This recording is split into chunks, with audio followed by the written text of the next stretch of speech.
Hi friends, ఇప్పుడే Indian 2 cinema చూసి రావడం జరిగింది. ఈ సినిమా చూశాక నాకైతే ఒకటే అనిపించింది. అసలు ఎందుకు తీశారు? తీయాల్సిన అవసరం ఏంటి? మనం భారతీయుడు సినిమా కనుక చూసుకుంటే దాంట్లో ఉన్న సేనాపతి క్యారెక్టర్ ఒక లెజెండరీ క్యారెక్టర్. ఆ క్యారెక్టర్ని చూస్తేనే ఒక రెస్పెక్ట్ అయితే వస్తుంది మనకి. కానీ భారతీయుడు 2లో సేనాపతి క్యారెక్టర్ని చూస్తే ఏమనిపిస్తుందో తెలుసా? రోబో 2.0లో రోబో ఉంటుంది కదా, ఆ రోబో ఆత్మ వెళ్ళి సేనాపతిలో దూరిందా అనిపిస్తుంది. ఆ స్టంట్లు ఏంటి, ఆ ఫైట్లు ఏంటి, ఆ ఎగురుతూ ఏంటి, ఆ సిక్స్ ప్యాక్ ఏంటి, అబ్బబ్బబ్బబ్బబ్బా 100 ఏళ్ళు దాటిన తర్వాత కూడా ఆ ఫిట్నెస్ మెయింటైన్ చేస్తున్నాడంటే సేనాపతి దగ్గర అమృతమైనా ఉండాలి, లేకపోతే అదేదో ఆకులు అంటారు సంజీవని ఆకులైనా ఉండాలి. ఏంటి మరి ఆ రేంజ్లో ఉంది సేనాపతి క్యారెక్టర్, మామూలుగా లేదు అక్కడ. ఇంక ఈ సినిమా స్టోరీ విషయానికి వస్తే, ఈ సినిమాలో హీరో సిద్ధార్థ గారు ఒక యూట్యూబర్ అనమాట. యూట్యూబర్స్ ఏం చేస్తారు? వీడియోలు చేస్తారు. అలాగే హీరో సిద్ధార్థ గారు కూడా దీంట్లో వీడియోలు చేస్తూ పొలిటీషియన్స్ మీద, అలాగే రోజు జరిగే అన్యాయం మీద వీడియోలు చేసి తన యూట్యూబ్ ఛానల్ అయితే అప్లోడ్ చేస్తూ ఉంటాడు.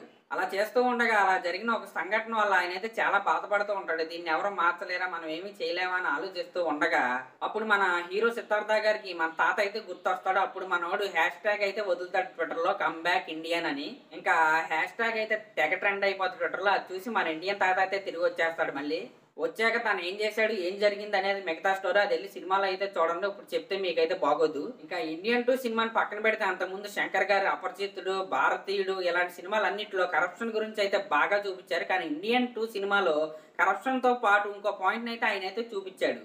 ఆ పాయింట్ ఏంటంటే, మన ఫ్యామిలీలో ఎవరన్నా కరప్షన్ చేస్తూ ఉంటే వారిని కనుక మనం పట్టిస్తే దాని తర్వాత జరిగే పరిణామాలు ఏంటి, సమాజం వారిని ఎలా చూస్తుందో అనేది ఈ సినిమాలో అయితే ఆయన చెప్పాలనుకున్నారు. కేవలం ఈ ఒక్క పాయింట్ చెప్పడానికి ఆయన ఇండియన్ 2 సినిమా అయితే తీసాడు అనిపించింది నాకైతే.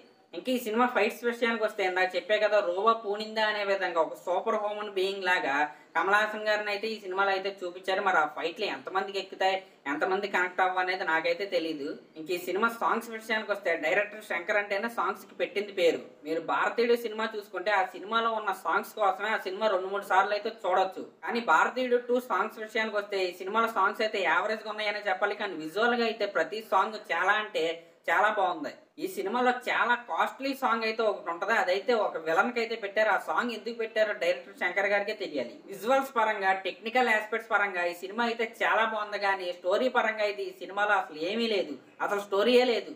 అలాగే ఈ సినిమా లాస్ట్ లో ఫైట్ అయిపోగానే మీరైతే వెళ్ళిపోకుండా ఇండియన్ 3 ట్రైలర్ అయితే వేశారు. ఆ ట్రైలర్ చూశాక ఇండియన్ 3 సినిమా మీద అయితే ఖచ్చితంగా ఇంట్రెస్ట్ అయితే కలిగింది. ఆ ఇండియన్ 3 విజువల్స్ చూశాక అసలు ఇండియన్ 2 ఎందుకు తీశారు, డైరెక్ట్ గా ఇండియన్ 3 తీయొచ్చుగా అనిపించింది. ఓకే, బాహుబలి 1 చూసుకున్నా, మనం వచ్చిన కల్కి 1 చూసుకున్న, క్లైమాక్స్ లో ఆడియన్స్ కి ఒక కంప్లీట్ ఫీలింగ్ అయితే ఉంటది. ఏదో చూసాం, ఓకే ఇది అయింది, నెక్స్ట్ ఏంటి అనే ఒక ఫీలింగ్ అయితే ఉంటది. కానీ ఇండియన్ 2 క్లైమాక్స్ అయిన తర్వాత సినిమా అయిపోయిందా ఏంటి అని లైట్లు వేసేంత వరకు మనకైతే తెలీదు. అలా మధ్యలో ఆపేసినట్టు ఒక ఇన్కంప్లీట్ ఫీలింగ్ అయితే వచ్చింది. మరి ఈ సినిమా వెళ్ళొచ్చా, వెళ్ళకూడదా, చూడొచ్చా, చూడకూడదా అంటే చూడొచ్చు. ఖచ్చితంగా ఒకసారి అయితే చూడొచ్చు. కానీ శంకర్ గారి రేంజ్ అయితే ఈ సినిమా కాదు. ఇంకా ఈ సినిమాలో కమల్ హాసన్ గారి విషయానికి వస్తే, ఈ సినిమాలో ఆయన యాక్టింగ్ అయితే అంతగా అయితే లేదు. ఆయన ఒక గొప్ప యాక్టర్, దాంట్లో 50% కూడా ఈ సినిమాలో వాడుకోలేదని చెప్పాలి. ఆయన చేయడానికి కూడా ఆ స్టోరీలో అంత స్కోప్ లేదు.